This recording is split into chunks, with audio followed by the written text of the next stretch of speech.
तो जो जैसा होता है उसके मन में वही विचार आता है।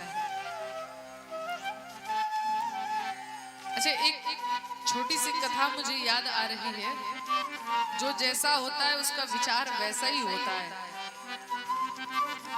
एक बार दो मित्र थे, ध्यान से सुनेंगे।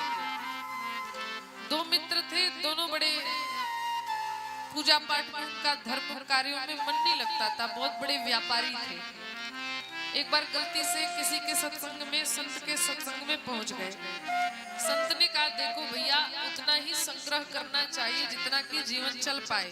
ज्यादा हाय हाय करने से क्या फायदा। खूब हाय हाय कर लो, करोड़ों की कोठियां बना लो, साथ में क्या जाने वाला है, कुछ जाएगा। जो अमीर की गति होती है वही गरीब की गति होती है। 2 गज में लपेट करके शमशान चले जाओगे, इससे ज्यादा मिलने वाला कुछ नहीं है। तो उतना ही संग्रह करो जितना अपना परिवार चल पाए, और दाल रोटी चले, भगवान का भजन करो।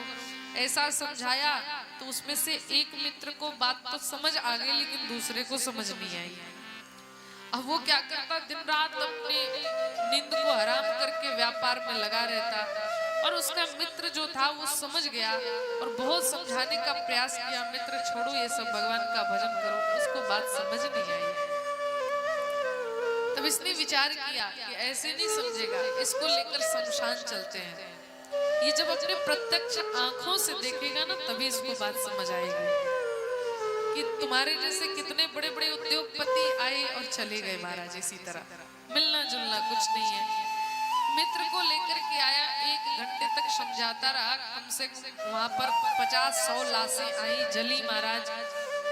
अब वो सोचा अब इसको वैराग्य हो जाए कम से कम यह स्थिति देख करके। 1-1.5 घंटा जब बीता तो अपने मित्र से पूछा, मित्र कुछ बात समझ आई? उसने कहा, हाँ मित्र, बड़े अच्छे से समझ में आई। कई देर तक मौन रहा। पूछा, क्या समझ आई ये बताओ? कहा, बात समझ ये आई, यदि यहाँ पर लकड़ी का व्यापार कर लेता तो बड़ी अच्छा चलता, दिन भर में कितनी लाशें आ रही है। तो अर्थ क्या है? अर्थ है जो जैसा होता है, जैसा विचार होगा वो ऐसा ही हो जाता है।